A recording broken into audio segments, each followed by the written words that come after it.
There were two areas that concerned me for a while. One, and these are two questions that keep being thrown at Bitcoin. One is that Bitcoin mining wastes energy. And the other one is that Bitcoin is not useful for anything other than gambling and selling drugs or so on.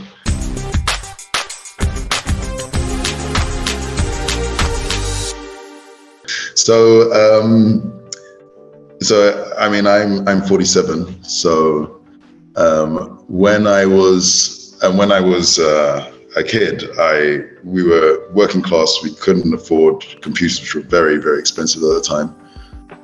But I went to, I remember very clearly, the first day of secondary school.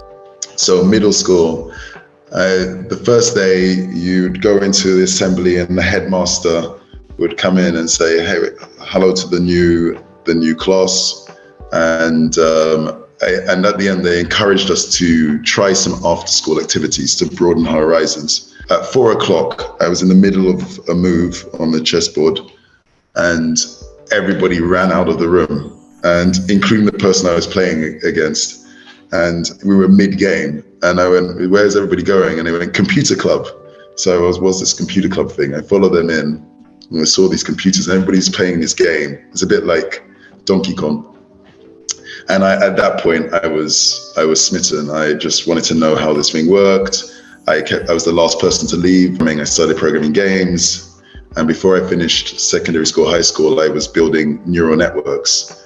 And I programmed the neural network to sort of add numbers together and learn the concept of addition. I then entered university. And it's around the same time I joined an organization called Mensa. I think I was one of the younger people at the time. I entered university about a year early, and they didn't really have computers, AI as a subject, but you could construct it with a combination of computer science and cognitive science, which they did. And I continued my love for computers. At that point, it was still an AI. I built a neural network that would read your brainwaves and control a mouse cursor and stuff like this. But then halfway through my university, the internet and the World Wide Web really became a big thing. And NCSA Mosaic, which was the precursor to Mozilla, came out, and the world of the internet became open to you. No, I mean, it's been sold and it was an asset sale. So all of the customer base and so on have been subsumed into other companies. In fact, there are two parts. One fateful part was spun off a few years ago. It was called Coinfloor X. We made the world's first physically delivered Bitcoin futures exchange. And that was sold to a consortium of Chicago trading firms and Hong Kong based proprietary trading firms as well. And it was renamed after being sold to Coinflex, which you may have heard in the news now more recently. But we sold that, and more recently we had a remaining stake, and we sold that just before selling. And the other part was a Bitcoin-only spot, Bitcoin-only exchange, and that the customer base and users, etc., was sold to Coin Corner, because that was I know the guys there, they're great people, and although we had multiple suitors, I really wanted to sell it to someone who was philosophically aligned to us.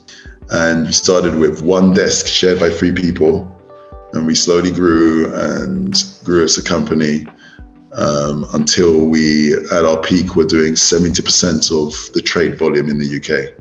Wow. In that time, it was this roller coaster. I always say that first you ignore you, then they love you, then they fight you, then you win.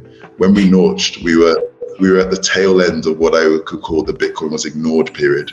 Mm-hmm. I actually have this pinned tweet on my Twitter, which I tweeted in 2020, which I still believe more so than ever is correct, which was 2008 to 2013, Bitcoin was ignored. 2013 to 2018, Bitcoin was ridiculed and laughed at. And 2018 to 2023, where we are right now, Bitcoin is attacked. And in 2023, next year, to infinity, Bitcoin wins. 2030, next year will be the year Bitcoin clearly wins. Bitcoin was still being ignored, and then we had another run up in price, and Bitcoin started to be ridiculed at that point. And we were, for the first 5 years, people were always, especially in the city of London, just laughing at us, saying this is just a joke. Maybe the blockchain thing is useful, but the rest is a waste of time. But we kept on pushing through, and we kept on growing until 2018. Again, we went through the Bitcoin Cash wars. Many other exchanges wanted to back this SegWit 2x protocol. We were one of the few exchanges that said no. We are going to go where the majority of users will go, and that is what Bitcoin is, not what we as an exchange decide what Bitcoin is. And we had many firsts like that. We were the first exchange to provide an uninterrupted set of provable solvency audits. We did it for 8 years straight, and we always lobbied other exchanges to do the same thing as well. And we were also one of the first exchanges to maintain going at Bitcoin only. We listed Ethereum for 9 months, and after 9 months, I thought that was enough.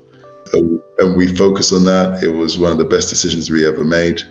And we continued to progress until we sold the company.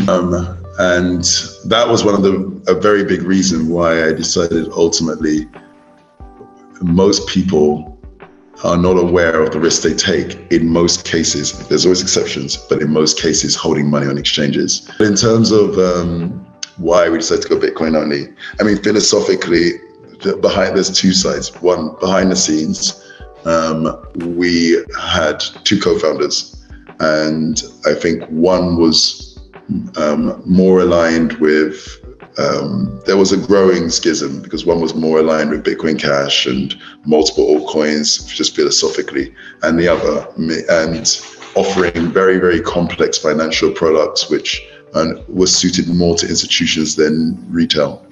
And the other, which is, if you want to do that, that's fine.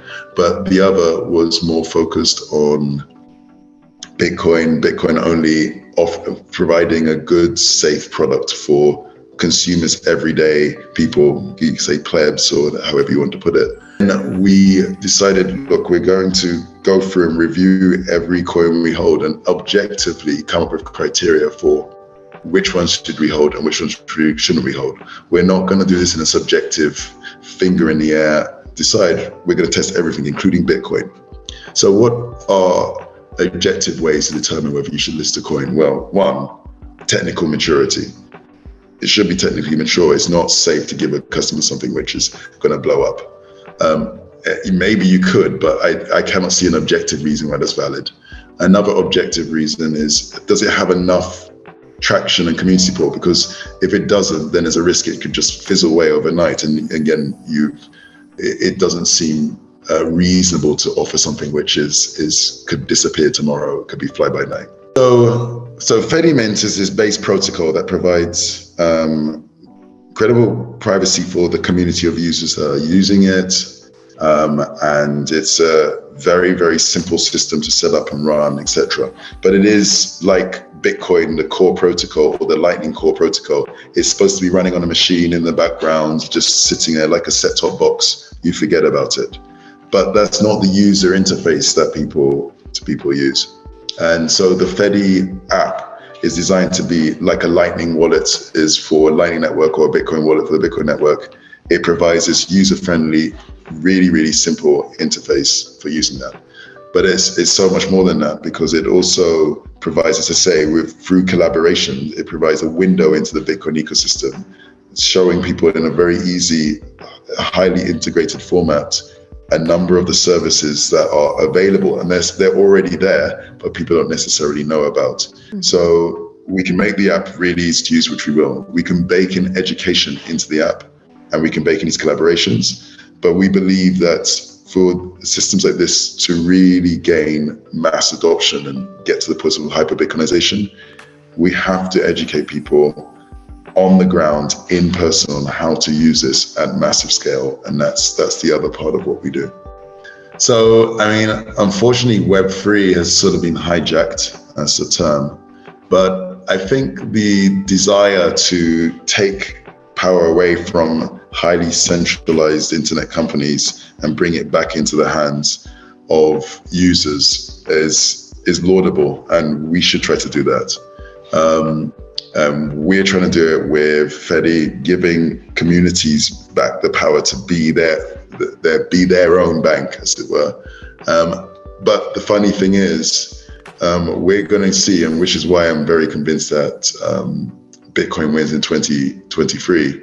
We're going to see a number of companies in the Bitcoin space come out with incredible technologies, not just Fedi, which will actually allow people to do this, but to do it properly, not in this rushed first to market, but ill thought out, ill considered, non-scalable way, but in highly scalable, easy to use, incredibly powerful, privacy preserving ways. Incredibly excited about it. And the Bitcoin as the base layer with Lightning as the second layer, you're going to see this plethora of really interesting third layer solutions, and Fedi Mint are just one of them. As I said, Bitcoin is the world's first meritocratic money. And I want to be clear, I don't think it logically gets to a point where everybody has exactly the same equal outcome. And I don't even think that's necessarily desirable.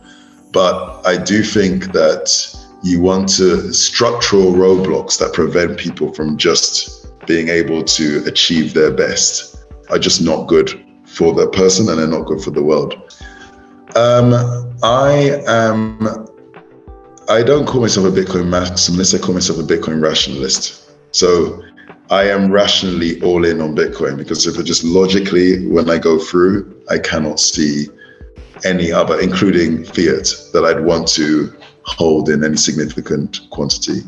So I am fiat poor, definitely. Now that, I think, speaks loudly towards my conviction that Bitcoin can deal with, just from a rational point of view, all of the concerns or risks that people may have. There are two areas that concerned me for a while.